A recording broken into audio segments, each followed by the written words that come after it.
আসসালামু আলাইকুম রহমতুল্লাহ। সুপ্রিয় শিক্ষার্থীবৃন্দ, আশা করি তোমরা সবাই ভালো আছো। এই ভিডিওটি তৈরি করছি 2021 সালের এইচএসসি পরীক্ষার্থীদের জন্য। তোমাদের চতুর্থ সপ্তাহের অ্যাসাইনমেন্ট প্রকাশ করা হয়েছে। অ্যাসাইনমেন্ট গ্রিডটা দেখতে পাচ্ছ। চতুর্থ সপ্তাহে তোমাদের গুচ্ছ 1 এবং গুচ্ছ 3 থেকে অ্যাসাইনমেন্ট দেওয়া হয়েছে। তো এই ভিডিওতে আমরা আলোচনা করব তোমাদের গুচ্ছ 1-এর ব্যবসায় সংগঠন ও ব্যবস্থাপনা যে অ্যাসাইনমেন্টটি দেওয়া হয়েছে তার নমুনা উত্তরপত্র নিয়ে। তো যারা এখনও অন্যান্য অ্যাসাইনমেন্টগুলো করোনি, ডিসক্রিপশন বক্সে প্লেলিস্টের লিঙ্ক পেয়ে যাবে, সেখান থেকে চাইলে তোমরা অ্যাসাইনমেন্টগুলো করে ফেলতে পারো। তো প্রথমে চলো তোমাদের অ্যাসাইনমেন্টের প্রশ্নটি দেখে নেওয়া যাক। ব্যবসায় সংগঠন ব্যবস্থাপনা প্রথম পত্রের অ্যাসাইনমেন্ট, বিষয় কোড হচ্ছে 277। এটা হচ্ছে এই বিষয়ের 3 নং অ্যাসাইনমেন্ট, ঠিক আছে। দ্বিতীয় অধ্যায় থেকে দেওয়া হয়েছে ব্যবসায় পরিবেশ। অ্যাসাইনমেন্টটি দেখো। ব্যবসায় প্রতিষ্ঠানের সিদ্ধান্ত গ্রহণ প্রক্রিয়ায় ব্যষ্টিক ও সামষ্টিক পরিবেশের উপাদানসমূহের প্রভাব বিশ্লেষণ করো। এখানে তোমাদের টোটাল 4টি নির্দেশক দেওয়া আছে।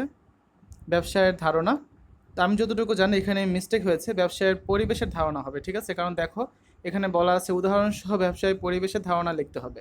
তাই আমি ব্যবসায়ের ধারণাও দিয়েছি, ব্যবসায় পরিবেশের ধারণাও দিয়েছি। তারপর আছে ব্যবসায়ের ব্যষ্টিক পরিবেশের উপাদান, ব্যবসায়ের সামষ্টিক পরিবেশের উপাদান, ব্যবসায়ের সিদ্ধান্ত প্রক্রিয়ায় পরিবেশের উপাদানসমূহের প্রভাব। তাহলে চলো শিক্ষার্থীরা আমরা নমুনা উত্তরপত্রে চলে যাই। শিক্ষার্থীরা, তোমাদের এই অ্যাসাইনমেন্টের শিরোনাম হবে ব্যবসায় প্রতিষ্ঠানের সিদ্ধান্ত গ্রহণ প্রক্রিয়ায় ব্যষ্টিক ও সামষ্টিক পরিবেশের উপাদানসমূহের প্রভাব। তো প্রথমে দেখো ব্যবসায়ের ধারণা, যদিও ব্যবসায়ের পরিবেশের ধারণা হওয়ার কথা। সাধারণত মুনাফার উদ্দেশ্যে পরিচালিত নিয়ন্ত্রিত সকল অর্থনৈতিক কর্মকাণ্ডকে ব্যবসায় বলে। গত কয়েকদিন আগে আমি মাঠে খেলতে গিয়ে কয়েকজন বন্ধুদের কাছ থেকে জিজ্ঞেস করলাম যে তাদের কার বাবা কী করে। অনেকেই বললো ওষুধের দোকান, মুদির দোকান, শাড়ির দোকান, কসমেটিক্সের দোকান ইত্যাদি পেশায় নিয়োজিত থাকে। তাদের অভিভাবকদের সবগুলো অর্থনৈতিক কাজ ব্যবসায়ের অন্তর্ভুক্ত হবে যদি তারা জীবিকা নির্বাহ ও মুনাফার আশায় উক্ত কাজগুলো করে থাকেন। মূলত মুনাফা অর্জনের লক্ষ্যে পরিচালিত অর্থনৈতিক কর্মকাণ্ডকে ব্যবসায় বলে। পরিবারের সদস্যদের জন্য খাদ্য উৎপাদন করা, হাঁস মুরগি পালন করা, সবজি চাষ করাকে ব্যবসায় বলা যায় না। কিন্তু যখন কোনো কৃষক মুনাফার আশায় ধান চাষ করে বা সবজি চাষ করাকে ব্যবসায় বলে গণ্য করা হবে। তবে মুনাফা অর্জনের উদ্দেশ্যে পরিচালিত সকল অর্থনৈতিক কর্মকাণ্ড ব্যবসা বলে গণ্য হবে যদি সেগুলো দেশের আইনে বৈধ ও সঠিক উপায়ে পরিচালিত হয়। ব্যবসায়ের আরও কিছু বৈশিষ্ট্য আছে যা একে অন্য সব পেশা থেকে আলাদা করেছে। ব্যবসায়ের সাথে জড়িত পণ্য বা সেবার অবশ্যই আর্থিক মূল্য থাকতে হবে। ব্যবসায়ের আরেকটি বৈশিষ্ট্য হলো এর সাথে ঝুঁকির সম্পর্ক। মূলত মুনাফা অর্জনের আশাতেই ব্যবসায়ী অর্থ বিনিয়োগ করে।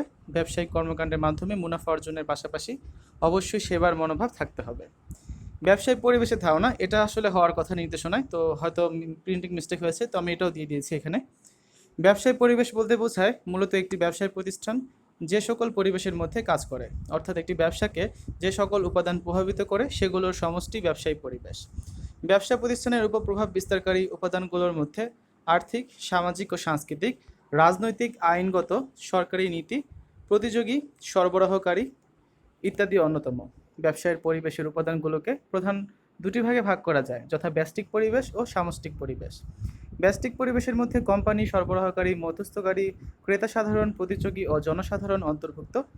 পক্ষান্তরে একটি ব্যবসায়ী প্রতিষ্ঠানের সামষ্টিক পরিবেশের উপাদানগুলো হচ্ছে জনসংখ্যা, পরিবেশ, অর্থনৈতিক পরিবেশ, প্রাকৃতিক পরিবেশ, রাজনৈতিক পরিবেশ, প্রযুক্তিগত পরিবেশ ও সামাজিক সাংস্কৃতিক পরিবেশ।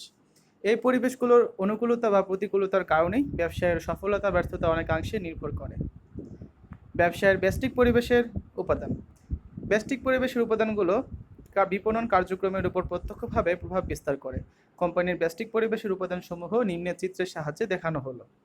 বিপণন, কোম্পানি, সরবরাহকারী, বিপণন মধ্যস্থকারী, ক্রেতা, প্রতিযোগী, জনগোষ্ঠী। চিত্র ব্যষ্টিক বিপণন পরিবেশের প্রকারভেদ। চিত্র অনুযায়ী সরবরাহকারী, কোম্পানি, প্রতিযোগী, মধ্যস্থ ব্যবসায়ী, ক্রেতা সাধারণ ও জনগোষ্ঠী এই উপাদানগুলোর সমন্বয়ে ব্যষ্টিক পরিবেশ গঠিত, যা বিপণন কার্যক্রমের উপর প্রত্যক্ষভাবে প্রভাব বিস্তার করে। নিম্নে একটি কোম্পানির ব্যষ্টিক পরিবেশের উপাদানসমূহের উপর আলোচনা করা হলো। কোম্পানি। একটি কোম্পানি কতিপয় সদস্যের সমন্বয়ে আইনগত উপায়ে সৃষ্ট কোম্পানির ভিতরে সকল উপাদান বিপণন কার্যাবলী সম্পাদনে প্রভাব বিস্তার করে। সরবরাহকারী বা সাপ্লায়ার। সরবরাহকারী হচ্ছে সকল ব্যক্তি বা কোম্পানি যারা কোম্পানির পণ্য উৎপাদনে ব্যবহারের জন্য প্রয়োজনীয় সম্পদের যোগান দেয়।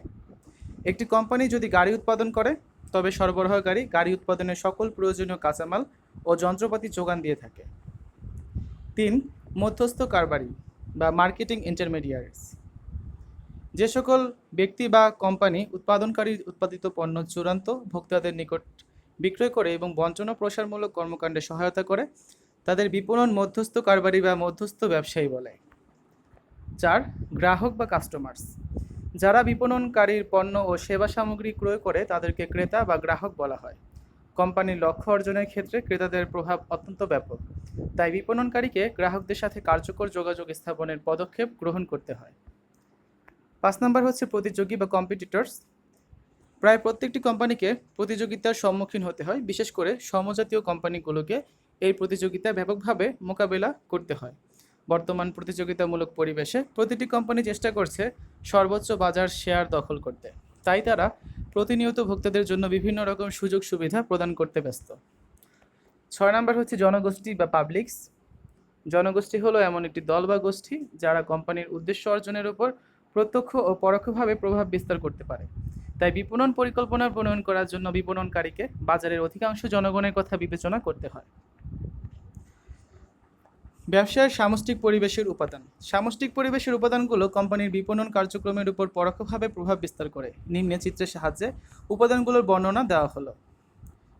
কোম্পানি সামষ্টিক পরিবেশের প্রধান শক্তিসমূহ: জনসংখ্যাগত শক্তিসমূহ, অর্থনৈতিক শক্তিসমূহ, প্রাকৃতিক শক্তিসমূহ, প্রযুক্তিগত শক্তিসমূহ, রাজনৈতিক শক্তিসমূহ এবং সাংস্কৃতিক শক্তিসমূহ। 1 নম্বরে দেখো জনসংখ্যাগত পরিবেশ বা ডেমোগ্রাফিক এনভায়রনমেন্ট। বিপণনকারীর জন্য প্রথম এবং প্রধান বিষয় হলো জনসংখ্যা। পরিবেশের একটা অন্যতম উপাদান হিসেবে জনসংখ্যা বিপণনের উপর প্রভাব ফেলে। কোনো একটি নির্দিষ্ট অঞ্চলে জনসংখ্যার আয়তন, ঘনত্ব, অবস্থান, গতিশীলতার ধারা, বয়স, বর্ণ, পেশা ইত্যাদি উপাদানের সমন্বয়ে গঠিত অবস্থায় জনসংখ্যা পরিবেশ। জনসংখ্যা পরিবেশ বিপণনকারীর কাছে মূল আগ্রহের বিষয়, কারণ এর সঙ্গে জনগণ জড়িত এবং জনগণই বাজার সৃষ্টি করে। 2 নম্বর হচ্ছে অর্থনৈতিক পরিবেশ বা ইকোনমিক এনভায়রনমেন্ট। একটি দেশের অর্থনৈতিক পরিবেশ সম্পর্কে ধারণা পাওয়া যায় সে দেশের মানুষের জীবনযাত্রার মানের দ্বারা। শুধুমাত্র বাজারের পণ্য সরবরাহ করাটা বিপণনকারীর প্রধান কাজ নয়, বরং বাজারে ক্রেতাদের ক্রয় ক্ষমতা বিবেচনা করে তাকে পণ্য সরবরাহ করতে হয়। সুতরাং পণ্যের বিপণনে ক্রেতার অর্থনৈতিক অবস্থাও প্রভাব বিস্তার করে। 3 নম্বর হচ্ছে প্রাকৃতিক পরিবেশ বা ন্যাচারাল এনভায়রনমেন্ট। কোনো দেশের জলবায়ু, নদ নদী, আবহাওয়া, প্রাকৃতিক সম্পদ ইত্যাদি সমন্বয়ে দেশটির প্রাকৃতিক পরিবেশ গঠিত হয়। এই সকল প্রাকৃতিক পরিবেশ কোম্পানির বিপণন কার্যাবলীকে প্রভাবিত করে।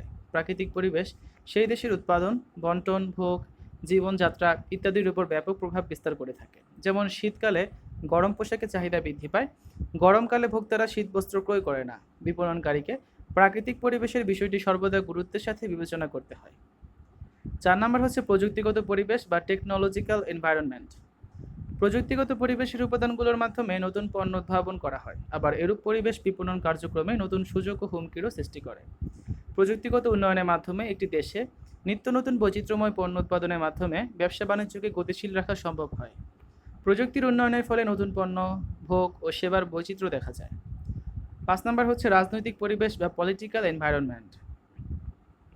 বিপণন কার্যাবলীর উপর প্রভাব সৃষ্টিকারী বিভিন্ন সরকারি সংস্থা এবং সামাজিক স্বার্থ সংরক্ষণকারী সংগঠনগুলোর কার্যক্রমের সমন্বয়ে রাজনৈতিক পরিবেশ গঠিত। সরকারি আইনকানুন, রাজনৈতিক দল পদ্ধতি, সরকারি ব্যবস্থার ধরন ইত্যাদি বিষয়গুলোর প্রতি বিপণনকারীকে নজর দিতে হয়। 6 নম্বর হচ্ছে সাংস্কৃতিক পরিবেশ বা কালচারাল এনভায়রনমেন্ট। সাংস্কৃতিক পরিবেশ বলতে সেই সকল উপাদানকে বোঝায় যা সমাজের মৌলিক মূল্যবোধ, অগ্রাধিকার এবং আচরণকে প্রভাবিত করে। একটি দেশ বা সমাজের জনগোষ্ঠীর সামাজিক ও সাংস্কৃতিক পরিবেশ পণ্য উৎপাদনকে যেমন প্রভাবিত করে, তেমনি বিপণনকেও প্রভাবিত করে। সমাজের সাংস্কৃতিক উপাদানগুলো সম্পর্কে বিপণনকারীকে জানতে হয় এবং সেইভাবে সিদ্ধান্ত গ্রহণ করতে হয়। শেষ নির্দেশনাটি হচ্ছে ব্যবসায়িক সিদ্ধান্ত গ্রহণ প্রক্রিয়ায় পরিবেশের উপাদানসমূহের প্রভাব।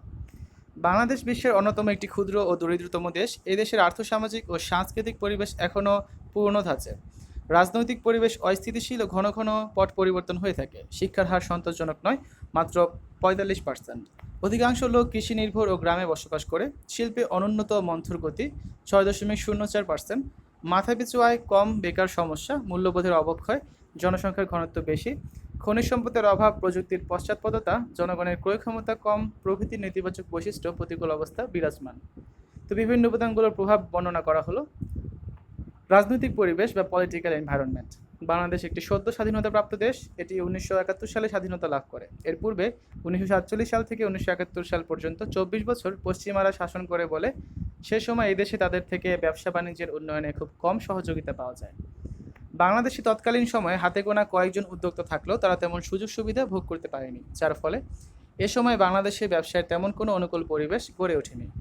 কিন্তু স্বাধীনতার 3 যুগ পরেও রাজনৈতিক অস্থিরতা ও সুষ্ঠু রাজনৈতিক পরিবেশ গড়ে না ওঠায় ব্যবসায়ের ক্ষেত্রে অনুকূল পরিবেশ বিরাজ করছে না।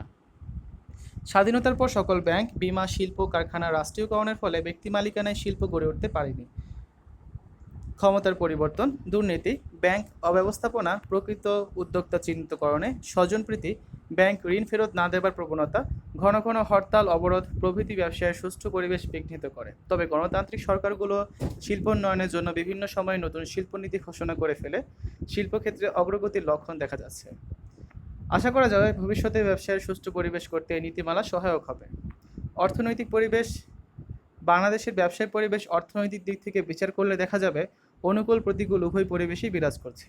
বাংলাদেশ একটি জনবহুল দেশ হবার কারণে পণ্যের বিরাট চাহিদা রয়েছে, যার জন্য শিল্প প্রতিষ্ঠান স্থাপনের যথেষ্ট সুযোগ আছে। শিল্প প্রতিষ্ঠান স্থাপনের জন্য সুলভ কাঁচামাল ও পর্যাপ্ত দক্ষ ও আধা দক্ষ জনগোষ্ঠীও রয়েছে। পুঁজিবাজার সৃষ্টির লক্ষ্যে ব্যাংক, শেয়ার বাজার, বীমা ইত্যাদি আর্থিক প্রতিষ্ঠানও আছে যথেষ্ট পরিমাণ। সরকারি রাজস্ব নীতি, করনীতি ও নতুন শিল্পনীতির মাধ্যমে দেশি বিদেশি শিল্প বিনিয়োগকারীদের আকর্ষণ করার প্রচেষ্টা চালানো হচ্ছে। বিনিয়োগের উপর রিটার্নও বেশ আশানুরূপ। অপরদিকে কৃষি নির্ভর অর্থনীতি, চাহিদা ও সরবরাহের মধ্যে সমন্বয়হীনতা, মুদ্রাস্ফীতি, বিদেশি অনুদান নির্ভরতা, রপ্তানির বেশিরভাগ কাঁচামাল, অর্থনৈতিক উন্নয়নের জন্য বিনিয়োগ, মডেল অনুসরণ প্রভৃতি প্রতিকূল অবস্থা বিরাজ করছে, যা এদেশে ব্যবসায় প্রতিষ্ঠান গঠন ও উন্নয়নের পথে বাধার কারণ হয়ে দাঁড়িয়েছে। চাঁদাবাজি, ঘন ঘন হরতাল, অতিমাত্রায় মুক্ত অর্থনৈতিক ব্যবস্থার ফলে দেশি শিল্প বাধাগ্রস্ত হচ্ছে। তারপরে বলা যায় যে সরকারের আন্তরিক প্রচেষ্টা শিল্প পরিবেশকে অনুকূলে আনার চেষ্টা করছে। আইনগত পরিবেশ, দেশের আইন শৃঙ্খলা পরিস্থিতি অনুকূল ব্যবসায় পরিবেশে সহায়ক। সুষ্ঠু ব্যবসায়িক পরিবেশ সৃষ্টির লক্ষ্যে বিভিন্ন ধরনের আইন প্রণয়ন করা হয়েছে, যার মধ্যে কলকারখানা আইন, শ্রমিকদের মজুরি পরিশোধ আইন, শিল্প সম্পর্ক আইন, শ্রমিকদের ক্ষতিপূরণ আইন, শ্রমিক নিয়োগ আইন, দোকান ও প্রতিষ্ঠান আইন, মাতৃত্ব কল্যাণ আইন ইত্যাদি উল্লেখযোগ্য। আবার বাণিজ্যিক আইনের মধ্যে অংশীদারি আইন, কোম্পানি ব্যাংকিং আইন, আমদানি রপ্তানি আইন ইত্যাদি আইন রয়েছে।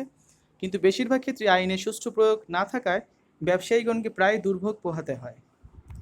ঋণ খেলাপির ক্ষেত্রে আদালতের সিদ্ধান্ত সঠিকভাবে বাস্তবায়ন হচ্ছে না। দেশের সার্বিক আইন শৃঙ্খলা পুরোপুরি নিয়ন্ত্রণে না থাকার ফলে একদিকে ব্যবসায়ীরা আইন অমান্য করে চলেছে, অন্যদিকে চাঁদাবাজি ও সন্ত্রাসীর কারণে ব্যবসায়ীগণ উৎসাহ পাচ্ছে না।